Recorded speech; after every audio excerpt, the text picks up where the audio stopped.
Precious metals are lower across the board despite the softer dollar and risk aversion amid a broader downturn in metals and what is seemingly an unwind of winning trades.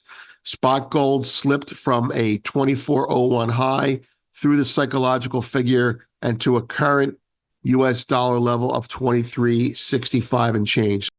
Welcome to the Morning Markets and Metals with Vince Lanci, where each morning Vince brings you the financial and precious metals news to get you ready for your day. And now, here's Vince.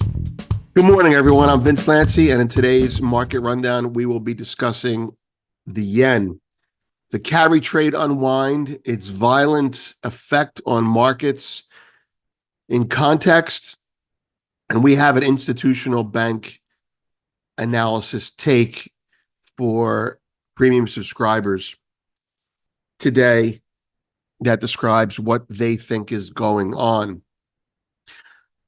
There you see the headline, tentatively, yen carry unwind bludgeon stocks and bullion. The commentary will be about the yen and the markets itself, and the premium aspect will be the Goldman Trader comments on yesterday's activity.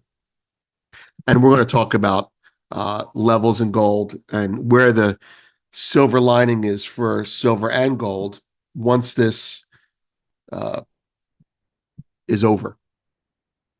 All right, so let's look at the markets. And while we're doing that, you can take a look at the gold 4-hour chart. The dollar is down 9 at 104.23. The 10-year yield is down 6. The S&P 500 is down 16 at 54.24. The VIX is 1864, up 61. Gold is 2369, down 27. Silver is 2758, down $1.30 and change. Copper is 408, unchanged. That's a silver, copper, gold trade unwind. These are carry trades. These are all yen related. WTI is down $1.15 at 77.40. Nat gas is unchanged at 211. Crypto is also decimated. Bitcoin is down 2% at 64,000 and change. And Ethereum is 3,100, down 5%. So much for the ETH ETF.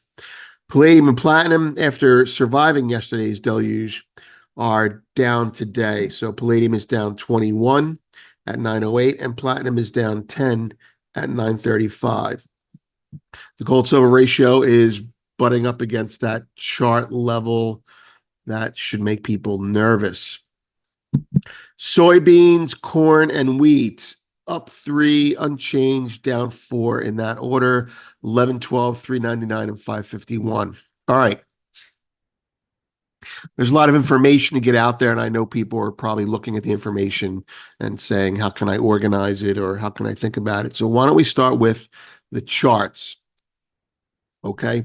This is the gold 4-hour chart. I had mentioned, just in context of the last 3 or 4 sessions that we've had, I mentioned that this was, after this, whoever this selling was, we know that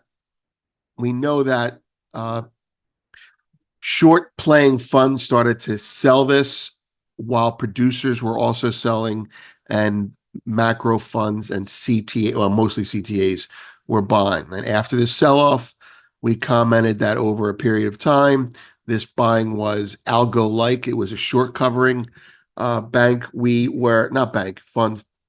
We were wondering if it would be like this buying here, which is very central bank oriented, and we're hoping that there's more buying underneath. We were short in here, full disclosure today. We were short in here, we covered in here, and we're flat. And our yesterday's comment was, we're waiting for the market to tell us which way it wants to go. And then we'll make a decision what we want to do from there. So we've done nothing yet, but here's the market. This line, which I thought was potentially important, well, it is if we're below it, but there was no buying there at all. So we're in froth zone now. Now, zooming out a little bit to the daily, the chart that you're all familiar with, here's the buying, okay? Here is what I thought could have been buying. It's not. It's a technical level. That line is gone. And here's the trend line that we just broke. That line is gone. And there's the market. I'm tough love. Sorry, I got to say it. I'm not a buyer until we get to here. Definitely. Meaning I'm definitely a buyer in this area. I'm thinking about buying in here, but I'm in no rush. And when I give you the information about why, you'll see why. Okay. Silver. Well, as I've said the last, I don't know, 3 sessions, they're going to sell silver to get gold to back off. Now I say they, I mean the conspiratorial they. The legitimate they is this: silver is an economic metal, and in combination with copper, it's going to sell off because A, the global economy is going into recession now. B, China feels it more than most and is likely to sell. They are selling copper. There's a fear that they will sell silver. I'm not saying that they will. I'm just saying that if you're long silver and you see China selling copper, you're like, oh shit, maybe I should lighten up on my silver position. This is speculative money getting out. This is not investment money, true investment money. So with that said, on a technical basis, you would want to look at this move and you want to Fibonacci it. And you want to say that this selling here is consistent with that selling there. This was the trend. We've broken that trend. And now this structure here, between here and here, it needs to be bought. That's a big range to give you, but that's where I am. Okay, we're probably not going to go down here, but this is what's going on now. We're in a recession. It's the reaction to the recession that gets these markets higher. We need shorts in the silver market right now, and we're getting them. Okay, why is silver down and copper up today? Because the market is made up of more than one day. All right, copper's already had its sell-off. Okay, and people have been selling copper and buying silver because of its precious aspect. And now they're saying, well, maybe silver's like copper. All right. That's the chart aspect. Let's go to the events that generated these chart aspects. That's a report that I'm working on, a piece that I'm working on about mercantilism. It's time to revisit that. There we go. Okay, front page.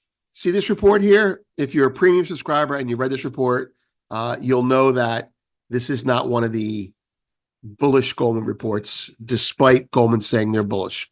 And we explain why, and we'll give you a taste of that a little bit later on. It's not to say it's not a buy on their report. It's to say it was a hold on their report, not a buy. And we'll explain why in a second. Gold's next 6-month trading. Well, you know what? I'm going to pull that up here to remind everyone, including ourselves.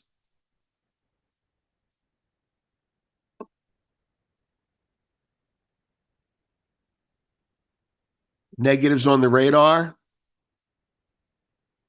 who the 3 buyers are, and the open interest got a little bit too high. Okay. We're buyers at 2,300. You can't worry if gold's at 2,300 and that's where the new support is. Anyway, moving on. Goldman Trader weighs in on Japanese yen moves and tech sell-off. Okay, so this is a report we normally share only with founders, but because it's so relevant and is probably going to be ongoing, we're going to share with you. The founders want to get a special comment on this report as well with regards to the bond market. All right, so let's read this. Asia risk is dominated by Japanese yen strength unwinds. The Nikkei is down 3% as the Bank of Japan is likely to debate whether to raise interest rates when it meets next week and unveil a plan to roughly halve bond purchases in coming years, sources said, signaling its resolve to steadily unwind its massive monetary stimulus. They're going to let the bond market drop. They're going to let bond yields rally. They're going to actually make them rally to squash inflation. So a steepening of their yield curve, which will strengthen the yen because people will say, hey, if I can get 5%, I'm making a number up, in Japanese bonds, then I'll put my money back in yen. In addition to, and this affected everything. In addition to the yen, the big sell-off across global markets yesterday, with really the tech AI complex under significant pressure. Think this is very staccato writing. Think underestimated the scrutiny around Google and the question about the lack of incremental returns around their AI investment. This could be a theme for hyperscalers. Translation of that is there's a lot of money being spent on AI and there's really no returns on it. Okay. If you put an AI sticker on your company, it makes the stock go up. That's one thing, right? Like you did with Bitcoin. But to spend money on AI at chip places and not make any money on it is entirely different. And this is the beginning of a bubble unwind, I believe. Okay, we have that whole report, and well, it's a trader's take. So this is what the institutional clients say. This is not this is like 3 levels beyond mainstream media. All right, a little bit more about the yen carry unwind. The yen carry unwind. Japanese yen has extended its upside versus the US dollar to a 4th consecutive session, with the yen benefiting from risk aversion, efforts by officials to guide the currency lower, and an unwind of carry trades and mounting expectations of a hawkish Bank of Japan at next week's meeting, which we just said. The chart there is the Nasdaq tied to the yen. So as the yen weakened, meaning went up on this chart against the dollar, people decided to short the yen and take that money and buy stocks. That's what's called a carry trade. You're borrowing from the thing that you know is going to keep getting worse, and you're putting it in something that you think has a good chance of getting better. This market is now unwinding. So as the yen goes down, in this sense, strengthens versus the dollar, the tech stocks and the economic factors weigh on it. Precious metals are lower across the board despite the softer dollar and risk aversion amid a broader downturn in metals and what is seemingly an unwind of winning trades.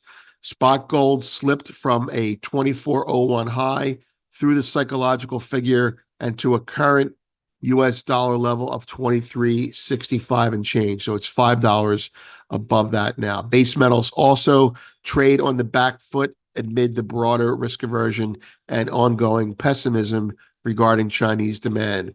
Risk aversion, risk off because of recession means everything drops.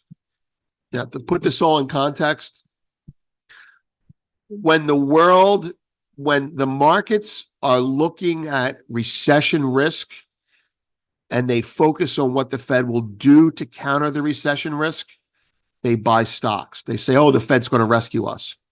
They buy economic assets. When the recession news starts to come, and that comes in 3 areas, right? It comes from China's economic slowdown is being felt more, 1. 2, Japan is going to risk its own slowdown to fight inflation, which is what they're talking about now. And 3, a realization that AI is really a naked emperor. And 4, if you will, the risk or potential of higher tariffs if Trump were to win, or if anyone else were to win, is going to be recessionary globally. So recessionary because business slows down, and inflationary because commodities go up. Now, commodities are up. They're just backing off. I mean, gold's at 2,300. So we're looking at a marketplace that's right now deciding between stagflation and recession. So why did stocks sell off if everyone perceives the Fed is going to ease? Stocks sold off because these things happen in a very tight time frame, and they don't think the Fed's going to ease enough now. Okay. And you never know, the Fed might not ease. So everyone's just nervous. It's a crowded trade. Everything's a crowded trade. Everything's unwinding, and it will continue lower. Now, about the stock versus the S&P 500 versus gold, I want to say this. Well, let's start with the Dow. The Dow gold relationship is something I look at, and that should converge, meaning gold should hold its own relative as stocks drop. But it won't happen as fast or as overnight as you want it to. Why? Because the plunge protection team is going to be in there buying dips in stocks, because it's okay for stocks to drop as long as gold is dropping more. And that's how it works. The only thing holding this country together from a economic complacency is 401ks. They can't have that go down too much. You know, yesterday was a bigger than 2% move lower in stocks. You don't see those too much. In fact, we hadn't seen one for a year.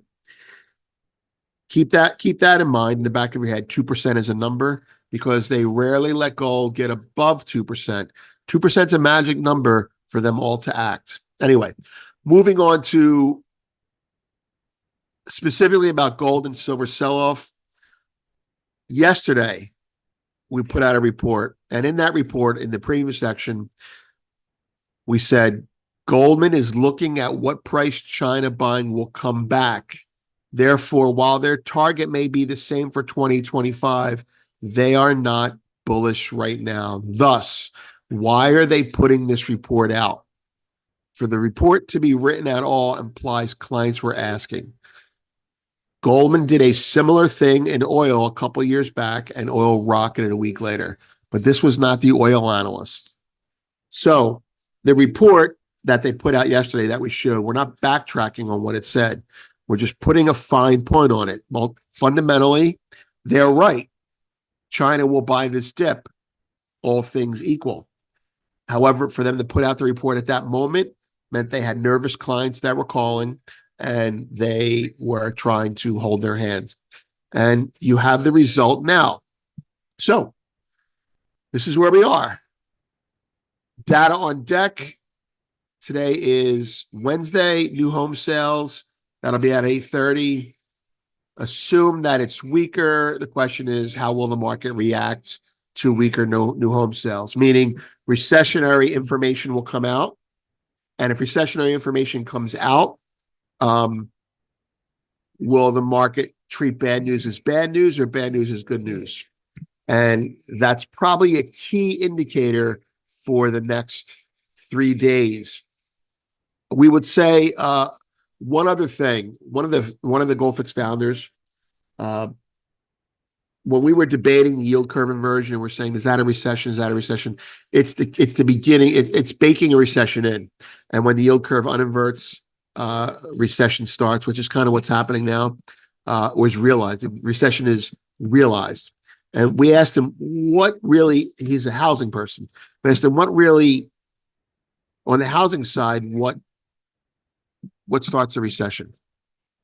And he said, because commercial real estate was in a panic, and he said, as long as houses are still going up, we're not in a recession. It's when houses stop going up that we're in a recession. And of course, I asked why. And he said, well, that means they're laying off people. And the only thing driving this economy right now is construction workers working and spending money, drywall hangers buying Starbucks instead of Dunkin' Donuts. He goes, people feel less rich when their home values drop. And if mortgage rates don't respond and get homes up again, well, then the whole thing cascades down. So all recessions lead with weak home values. Checking back with the markets before we go. All right, so silver is essentially on its lows, as is gold. All right, it's going to be a tough week and potentially tough as we head into September, October. Meaning, we head into sell season.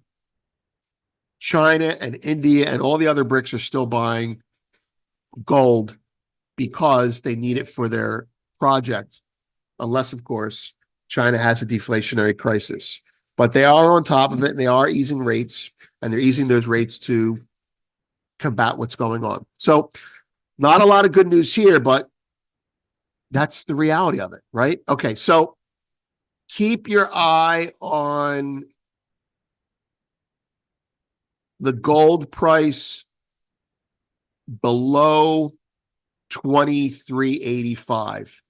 If it gets up to 23.85 and breaks above it, you will see 2400 become a magnet again. If not, don't be surprised if the market drops to 2300. And when everyone's panicking, then you take your dry powder out and you say, I'll deploy a little bit of it. Or keeping Michael Oliver's comments aside in mind, 4% moves are not a problem. We're in the acceleration phase, and that means the widening volatility phase. Anyway, I'm Vince. Have a good day.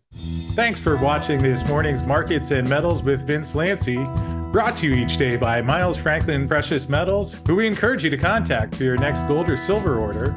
And Miles Franklin brings us a gold and silver special each week, where this week's special includes constitutional silver half dollars for only $2.50 over spot, one of the more popular silver items available. And on the gold side, we have 10th ounce American Gold Eagles for only $39 over mil. And to place an order or get your questions answered, call 833-326-4653 or email us at arcadia@milesfranklin.com. And as always, thanks for watching. Please note that this video is not intended as legal licensed financial trading advice and is to be used for informational purposes only. Please contact your financial advisor before making any decisions, and thanks for watching.